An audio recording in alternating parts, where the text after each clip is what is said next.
Combien coûte le Cadillac Lyriq 2024, premier VUS 100% électrique de la gamme Cadillac? Véhicule qui a été lancé au compte-gouttes en cours d'année 2023. D'ailleurs, le véhicule qui est physiquement à côté de moi, c'est un modèle 2023, mais les modèles 2024 débarquent en ce moment chez les concessionnaires avec une gamme cette fois beaucoup plus large, composée de modèles propulsion, de modèles à rouage intégral, plusieurs niveaux de finition. Bref, un véhicule avec une gamme complète et très compétitive au niveau du prix. On y reviendra un peu plus tard. Mais avant tout, un mot sur la marque Cadillac qui se porte très bien au Canada comme aux États-Unis. Mais il faut dire que sur le marché canadien, en 2022, on avait des augmentations de vente de l'ordre de 15 dans un marché qui, de façon générale, était en baisse de 9 Alors ça, c'est significatif. Et on se positionne très bien par rapport à des marques comme Acura, comme Infiniti, comme Land Rover, Jaguar qui bat de l'aile énormément. Et surtout, par rapport à Lincoln, on vendait 2 fois plus de produits Cadillac en 2022 au Canada que de produits Lincoln. On sait que chez Cadillac, on propose encore des voitures, la CT4, la CT5 notamment, mais ce sont des véhicules qui se vendent beaucoup moins que les VUS. Et chez Lincoln, on ne vend que des VUS. Alors, le succès n'a pas nécessairement été au rendez-vous chez Lincoln, mais chez Cadillac, ça va très bien. Il faut savoir que le portfolio de la marque Cadillac n'est pas nécessairement très récent. Alors, il y a des produits qui commencent à vieillir, le XT5, le XT6 notamment, qui ne sont pas des produits particulièrement impressionnants, mais la clientèle les aime bien. Alors, ce sont des produits à succès, tout comme, bien sûr, le Cadillac Escalade. Il y a une voiture qui, moi, m'impressionne particulièrement du côté de chez Cadillac, c'est bien sûr la CT5V Blackwing, qui est probablement à la fois la berline la plus performante à boîte manuelle jamais construite en Amérique du Nord, mais aussi une des voitures les plus méconnues du marché nord-américain. Évidemment, ce sont des voitures qui sont produites au compte-gouttes, mais ça vaut la peine de jeter un œil à cette voiture-là, que je placerai à la fin de cette vidéo, d'ailleurs, si vous voulez en savoir plus, parce que j'ai eu la chance de la conduire du côté de la Californie pendant une semaine. C'est un véritable bolide d'enfer. Et oui, c'est une voiture Cadillac. Alors ça, c'est impressionnant. Mais revenons au Lyriq, bien sûr, un véhicule qui représente un renouveau chez Cadillac. Premier véhicule 100% électrique. Certains diront qu'il y avait le coupé ELR il y a quelques années, mais cette voiture-là était sur base de Volt et utilisait aussi un moteur à combustion. Alors, on peut dire que le Lyriq, c'est le premier 100% électrique de la marque Cadillac. C'est aussi le premier véhicule de l'histoire de General Motors à faire appel à cette nouvelle plateforme Ultium qui servira de base à plusieurs produits General Motors, mais aussi Honda et Acura qui seront produits dans les prochaines années. Alors, chez Honda, chez Acura, pensez au Prologue, pensez au ZDX. Ce sont deux produits qui vont utiliser des technologies de chez General Motors, mais qui seront vendus à travers ces deux divisions japonaises. Et du côté de chez GM, bien, pour l'heure, ce qu'on sait, c'est que l'Equinox EV, qui viendra en quelque sorte remplacer la Bolt, ainsi que le Blazer EV, feront appel à cette même plateforme Ultium. On n'aura pas nécessairement les mêmes batteries parce que c'est une plateforme modulable, mais à tout le moins, on utilisera une grande partie des technologies qu'on retrouve ici. Alors le Lyriq, c'est un véhicule au format quand même assez imposant, au design qui est vraiment magnifique. Pour moi, c'est un coup de cœur esthétique. Évidemment, on pourrait ne pas aimer tout le déferlement de chrome qu'on a sur cette version Luxury, sur laquelle je reviendrai un peu plus tard. Mais pour ceux qui n'aiment pas ces éléments, vous pouvez choisir une version sport où les éléments chromés sont remplacés par des éléments noircis. Alors, ça donne un look un peu plus jeune, un peu plus dynamique, mais essentiellement, le design de ce véhicule-là est très impressionnant. Les proportions sont uniques. C'est un véhicule qui ne ressemble à rien d'autre et qui, en quelque sorte, rappelle une Cadillac CV qui avait été vendue au début des années 80. On surnommait le design de cette voiture-là, qui à l'époque était très controversé, Bustleback, en raison de sa partie arrière très particulière. Si vous regardez la ligne de ce véhicule-ci, très grand museau, la fenestration, la partie arrière qui est très élancée, ça rappelle un peu cette voiture-là. Et c'est encore plus vrai lorsqu'on regarde la future Cadillac Celestiq, une autre berline électrique qui sera vendue chez Cadillac d'ici peu. Voiture de très grand luxe puisqu'on la vendra, tenez-vous bien, à compter de 350 000 canadiens. Ça sera une voiture faite entièrement à la main et qu'on pourra personnaliser.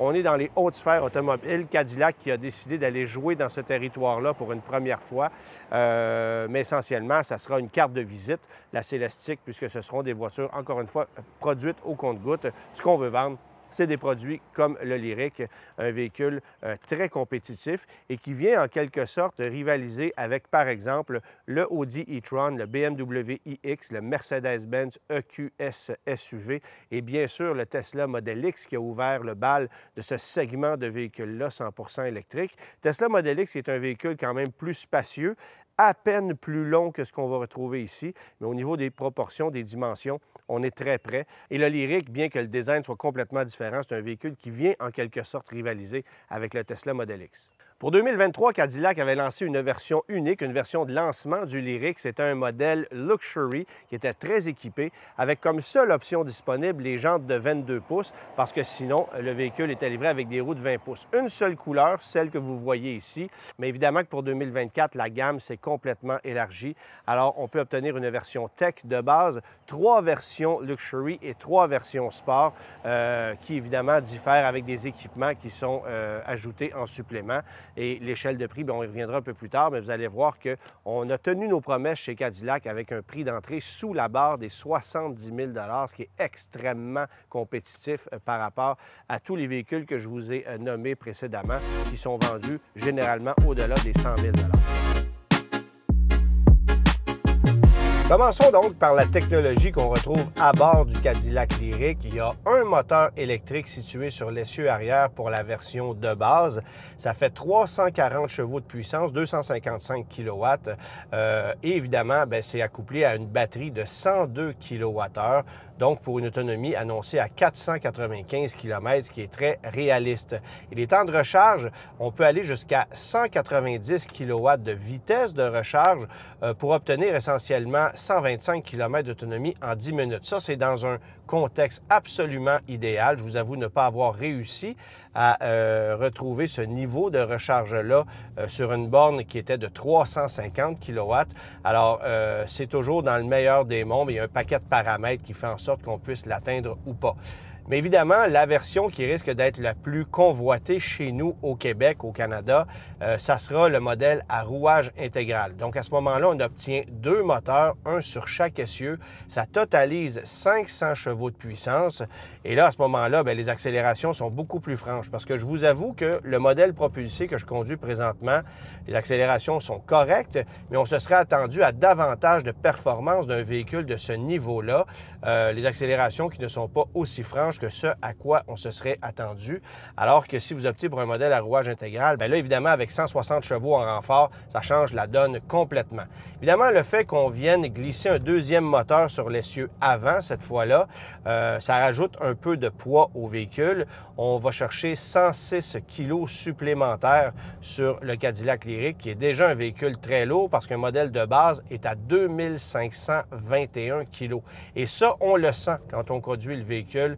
C'est vraiment un véhicule particulièrement lourd, bien ancré au sol cependant, et ça donne un sentiment de solidité très intéressant.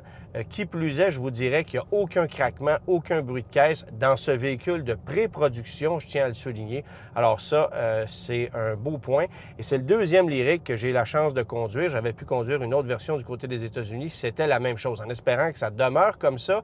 Mais la qualité de fabrication me semble très intéressante pour le moment.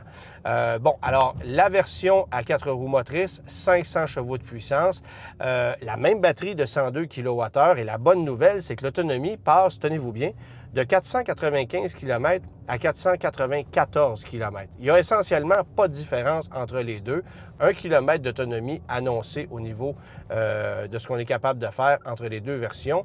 Et pour passer au modèle à rouage intégral, ça coûte 4 000 $. Alors, non seulement vous gagnez 160 chevaux de puissance, vous ne perdez pas d'autonomie, mais vous avez l'avantage des 4 roues motrices. Alors, j'ai pas l'impression qu'il y a beaucoup de gens qui, chez nous au Canada, vont opter pour le modèle propulsé. Dans un autre contexte, si on vit dans le sud des États-Unis, par exemple, alors là, je peux comprendre parce que la nécessité d'un rouage intégral et le désir d'avoir une puissance plus grande n'est pas toujours là. Mais chez nous, ça vaut vraiment la peine. Ça jouera aussi sur la valeur de revente. Et de toute façon, comme il n'y a aucune version qui est éligible aux crédits gouvernementaux, on n'est pas désavantagé si on opte pour un modèle ou pour l'autre. J'ajoute également le fait que si vous optez pour un modèle à rouage intégral, bien, ça vient avec une capacité de remorquage qu'on n'a pas sur le modèle propulsé. GM qui n'annonce aucune capacité de remorquage pour la version propulsée, mais 3500 livres de capacité avec le modèle à rouage intégral. Donc ça, c'est un autre avantage. C'est sûr qu'un Tesla Model X, par exemple, va remorquer plus que le Cadillac Lyriq. On a quelques avantages de ce côté-là, mais n'empêche, si vous avez l'intention de remorquer, ne serait-ce que des petites charges, ça prend le modèle à rouage intégral. Alors, on le sait, chez General Motors, le véhicule électrique qui a été lancé ces dernières années, c'est la Chevrolet Bolt, qu'on est sur le point d'abandonner et avec laquelle on n'a jamais fait un sou, notamment parce qu'on a eu une campagne de rappel gigantesque qui a coûté plus de 2 milliards de dollars, causée par un problème possible de surchauffe d'une cellule de batterie. On s'est organisé pour que ça ne se reproduise pas avec le Cadillac Lyriq et avec tous les prochains véhicules qui utiliseront la plateforme Ultium. Alors, à partir du moment où il y aurait une cellule qui surchaufferait par rapport aux autres, l'ordinateur du véhicule sera en mesure de le détecter et à ce moment-là, d'immobiliser le véhicule, de faire klaxonner le véhicule jusqu'à ce que la batterie 12 volts se décharge au complet, tout en activant les feux de position qui vont clignoter constamment. Alors, on veut s'assurer que le véhicule ne puisse plus fonctionner. On va décharger la batterie complètement. Bref, on va s'organiser pour qu'il n'y ait pas de danger pour ceux qui pourraient occuper le véhicule. Ou si le véhicule se trouve dans un garage, on sera en mesure de le sortir de là rapidement.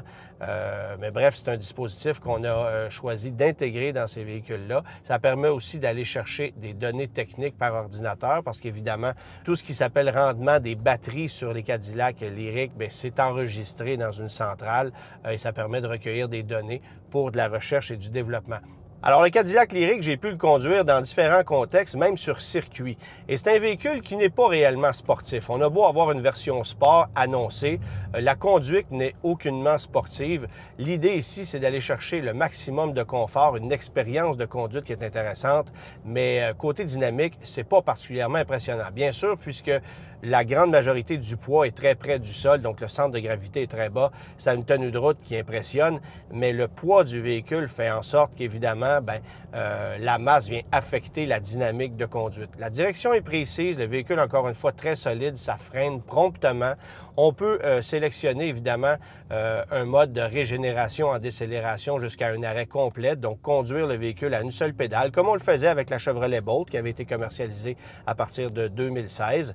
C'est un peu le même principe. Malheureusement, on ne peut pas ajuster la densité ou le degré de régénération d'énergie en décélération, ce qui serait un avantage. C'est le genre de truc qu'on obtient chez les Coréens, notamment avec la Kia EV6, l'Ioniq 5, l'Ioniq 6, mais qu'on n'a pas ici. Et ça serait un avantage, surtout avec le modèle propulsé, puisque l'hiver, si on est sur une surface qui est glissante ou enneigée, bien, le fait de relâcher l'accélérateur pourrait carrément faire en sorte qu'on déstabilise le véhicule parce que c'est très agressif comme niveau de régénération en décélération. Alors, ça serait bien de pouvoir l'ajuster parce que dans ce cas-ci, c'est tout ou pas du tout.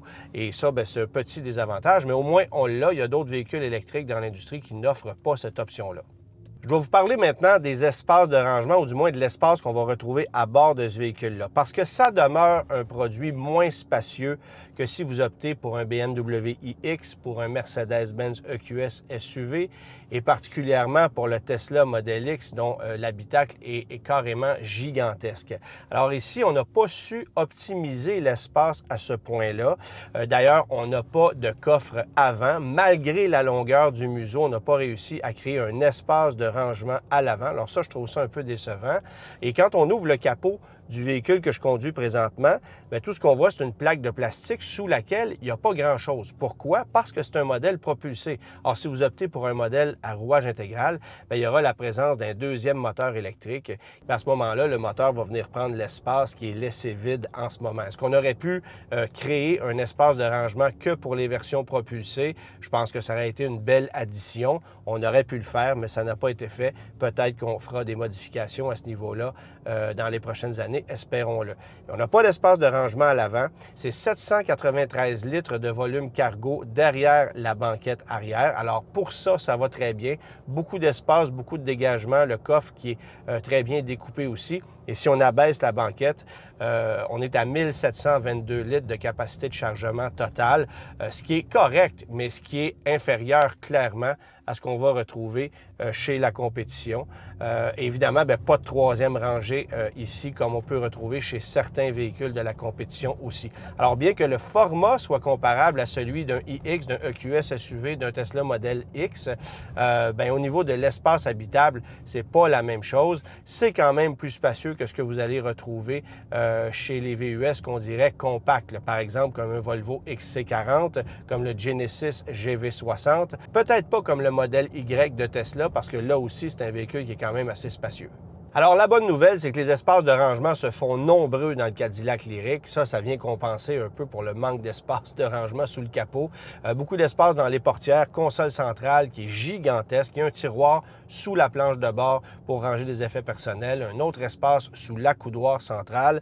Et au niveau de la console, bien, vous allez retrouver une molette qui va servir à l'utilisation des différentes applications qu'on va retrouver sur cet écran gigantesque que Cadillac intègre dans le Lyriq. Mais je vous avoue que cette molette, je ne m'en sers personnellement que peu, puisque ben, je vais appareiller mon téléphone mobile, qui est un appareil Apple, et donc j'utilise Apple CarPlay dans le véhicule, ce qui rend quasi inutile l'utilisation de cette molette-là, à moins que je veuille sortir du système. Donc, pour ça, ben, c'est quand même assez bien fait. La molette est ici, mais comme l'écran est tactile, c'est pas très difficile de s'étirer juste un peu et d'aller changer les fonctions de façon tactile sans l'utilisation de la molette, qui, à mon avis, est quasi secondaire. On n'en a pas réellement besoin dans 90 % des cas. Et j'aime le fait qu'on ait des touches physiques pour tout ce qui s'appelle système de chauffage, climatisation. Ça rend l'expérience utilisateur beaucoup plus facile que chez certains autres véhicules où on ne se contente que de mettre un gros écran et arrangez-vous avec ça.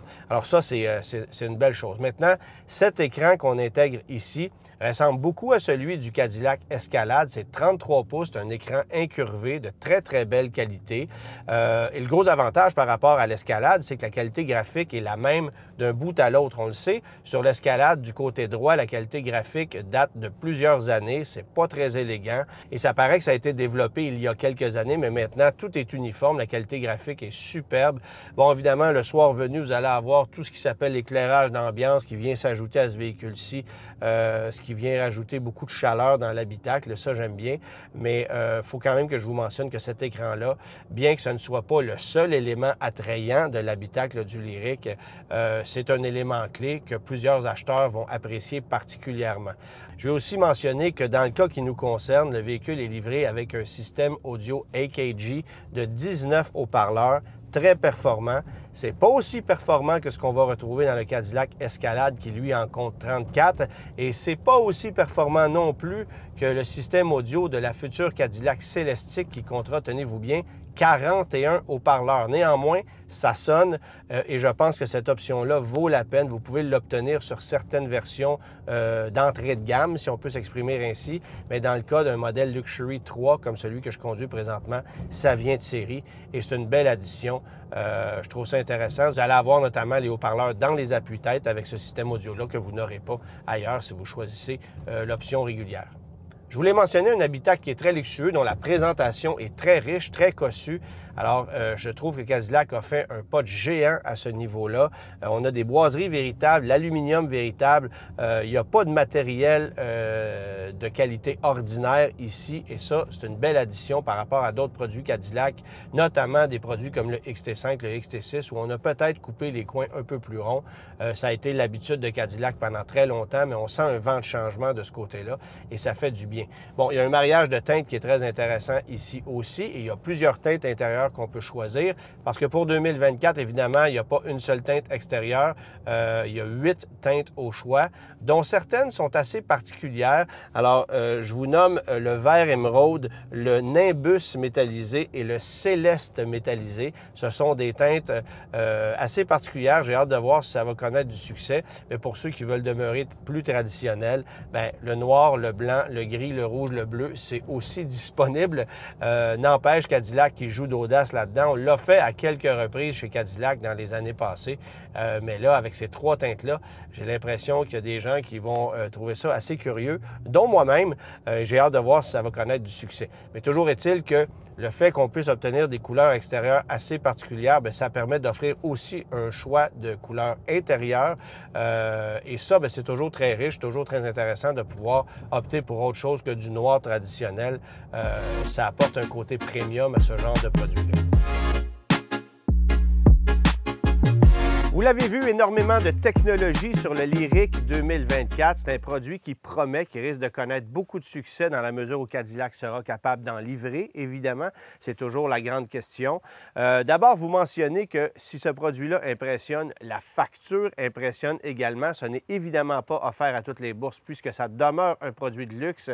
C'est un produit Cadillac, mais l'échelle de prix par rapport à ses rivaux réels impressionne énormément. À preuve, 69 798 à 88 298 pour une des 7 versions que vous pourriez choisir dans la gamme Lyriq. Et évidemment, vous pouvez ajouter toujours l'option du rouage intégral, peu importe la version, au montant de 4 000 et à ce moment-là, bien, vous gagnez en puissance également. Alors, on passe de 340 à 500 chevaux. On obtient le rouage intégral. Ça coûte 4 000 de plus.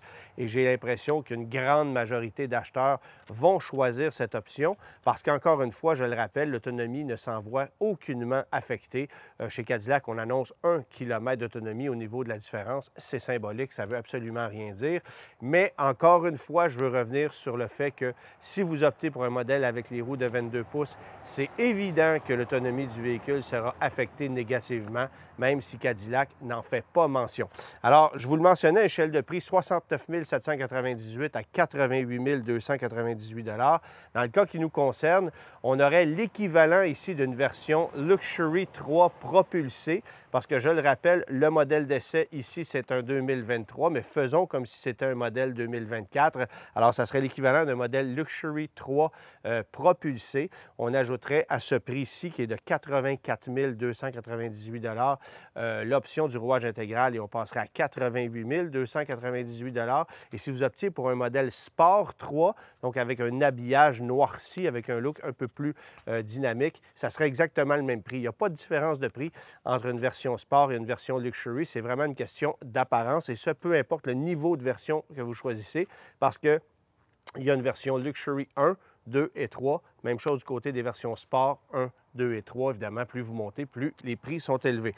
Alors, si vous décidez de financer le véhicule qui est ici, 5,49 de taux de financement, ce qui est correct dans le contexte actuel, ça veut dire 1 585 par mois, taxes incluses sur 72 mois, sur 6 ans.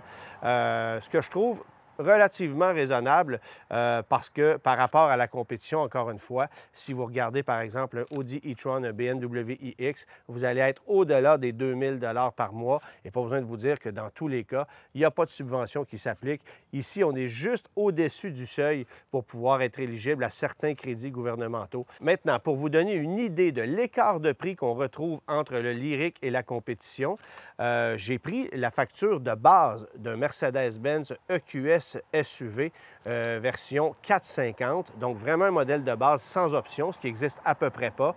En le comparant à cette version-ci, qui est une version propulsée, il faudrait ajouter 4 000 pour le rouage intégral. Mais grosso modo, si vous ajoutez 4 000 à cette version-ci versus un Mercedes-Benz EQS SUV de base à 4 roues motrices, il y a 45 000 d'écart de prix. Et c'est la même chose pour un Tesla Model X sans option. 45 000 d'écart avec le modèle le plus équipé qu'on pourrait choisir du côté du Cadillac Lyriq pour un véhicule qui, tout compte fait, est équivalent en termes de format. Bon, encore une fois, peut-être un peu moins de polyvalence au niveau de l'habitacle, un peu moins d'espace de rangement, c'est un peu moins spacieux, mais n'empêche, en termes de format, en termes de conduite, en termes de technologie, c'est très comparable. Alors, il faudra probablement que la compétition se ravise parce que, évidemment, Cadillac risque d'être très, très, très populaire, toujours dans la mesure où, bien sûr, on sera capable de livrer. J'apporte quand même un petit bémol sur le Cadillac Lyriq 2023-2024 et ce n'est pas propre à ce produit-là, mais plutôt à tous les véhicules qui sont développés à partir d'une feuille blanche. Il y a toujours un certain risque et davantage aujourd'hui avec la quantité de technologie qu'on intègre dans ces véhicules-là, qu'il y a des vices de conception, qu'il y a des problèmes de jeunesse qu'on viendra corriger par mise à jour, par nuage peut-être, ou via des rappels chez les concessionnaires.